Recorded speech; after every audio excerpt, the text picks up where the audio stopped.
Monkey D. Dragon nilabanan pala si Saint Figarland Garling sa God Valley. Bali lumabas na nga ang spoilers para sa paparating na chapter 1160. At ang title nga netong paparating na chapter The God Valley Incident. Sa title pa nga lang magkaka-idea na kaagad tayo na yung masasaksihan natin sa chapter na to punong-puno ng impormasyon patungkol sa nangyaring God Valley Incident 38 years ago. At hindi naman tayo nagkamali dahil ang unang impormasyon nga sa spoilers sinasabing ni-reveal daw na yung lahi pala ng Davey family mga Buccaneer. Bukod pa dyan i-reveal din daw yung asawa ni Sebek o yung mismong nanay ni Blackbeard. Bali dahil nga sa impormasyon na to this confirms na meron na tayong 4 na kilalang known members ng Buccaneer tribe at 2 nga sa kanila buhay pa hanggang ngayon. At dahil dito mukhang ito nga ang magiging explanation sa kung bakit nabanggit ni Marco during Marineford War na merong kakaiba sa katawan netong si Blackbeard. Kung matatandaan nyo si Blackbeard nga lang sa series netong One Piece ang nakakain ng 2 devil fruit. At nung mapansin nga ito ni Marco nabanggit niya yung patungkol sa pagkakaroon daw ng kakaibang katawan netong si Blackbeard. During Egghead Island arc naman yung kapwa Buccaneer nga ni Blackbeard na si Kuma nung oras na bumalik ito sa senses niya, which is hindi nga dapat since tinanggal na ni Vegapunk yung mismong sense of individuality niya. Biglang ang kinote ni Vegapunk dito yung patungkol sa pagkakaroon din daw ng kakaibang katawan netong si Kuma. Sa tingin ko nga related itong scene ni Kuma kay Blackbeard. Related ito sa pagkakaroon ng kakaibang katawan ng mga Buccaneer. Anyway, sa part naman ng sinasabing nanay ni Blackbeard na i-reveal at medyo messy daw ang itsura, syempre we assume na kung pure-blooded din siya na Buccaneer, hindi malalayo yung itsura niya kila Blackbeard at Kuma na meron ding kulot na buhok. Dahil itong si Rax di Sebek nga hindi naman natin nakitaan ng kulot na buhok.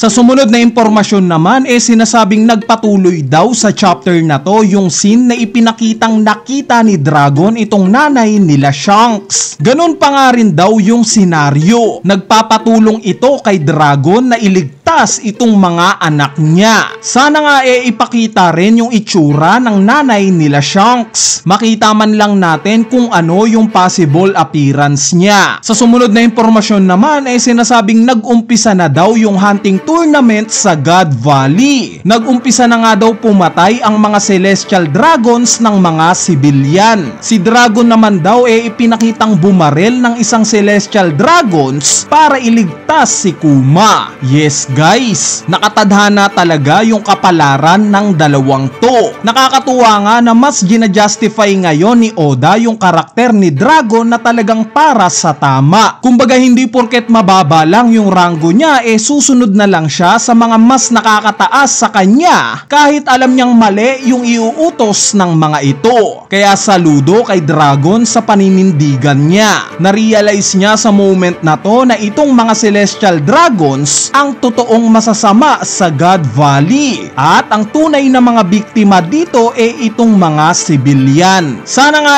ganito rin mag-isip yung mga politiko sa Pilipinas, 'di ba? Anyway, dagdag impormasyon pa nga sa spoilers sinasabing makakakita raw tayo ng mga redraw mula sa chapter 1096 na scene ng Rax Pirates, Roger Pirates at itong pagdating ng mga Marines sa God Valley. Marahil yung tinutukoy dito na redraw itong mga panel ng pagdating ng 3 grupo na to. Though redundant nga nag-e-expect pa rin ako ng makabuluhang conversation sa part na to or even itong pagpapakita lang kay Sebek sa panel ng buong Rax Pirates. Dahil alam naman natin na in chapter 1096 tinatago pa nga rin ni Oda yung itsura ni Sebek sa chapter na to.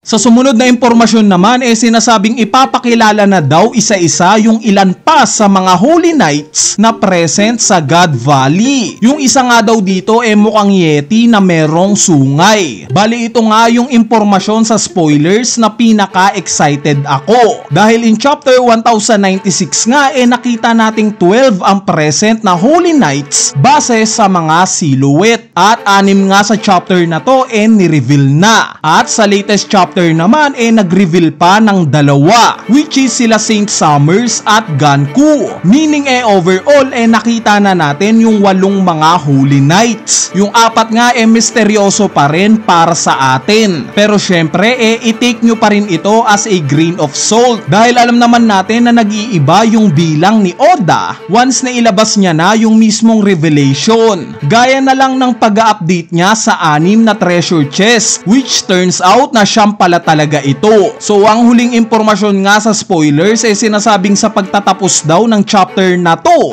makikita natin si Dragon na ililigtas itong sila Shanks at Shamrock. Do parang redundant na nga itong information na to dahil obviously gagawin naman talaga ito ni Dragon dahil sa naging conversation nila ng nanay nila Shanks. Ang nakaka-curious ngang idea dito yung tanong kung nagkaharap nga ba itong sila Garling at Dragon.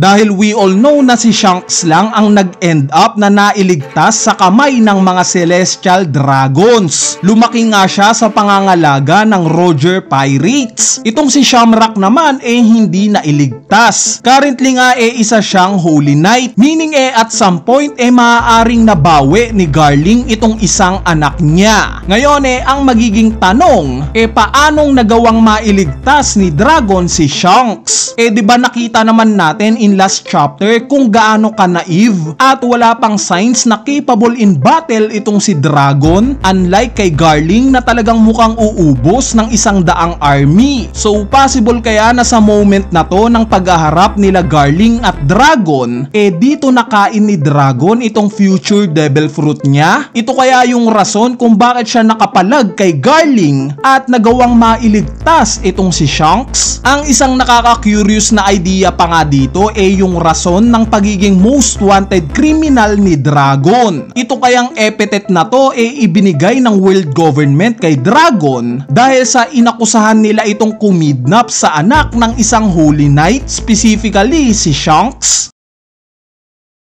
Anyway, ayan na nga yung maikling spoiler review natin para sa paparating na chapter 1160. Bali bago nga matapos itong video na to, may katanungan lang ako para sa inyo. Sa tingin nyo ba, yung pagliligtas nga ba ni Dragon kay Shanks ang dahilan kung bakit nagkaroon siya ng epithet na most wanted criminal in the world? O para sa inyo, may ibang rason pa para sa epithet niyang to? Kung may thoughts o idea nga kayo, wag na kayong mahiyang i-comment yan sa ating comment section sa ibaba para mapag-usapan natin yan. At ipapaalala ko lang na huwag nyong kalimutang pindutin yung subscribe button dahil konting-konti na nga lang at malapit na tayong mag 1 million subscribers. So yun lang, peace!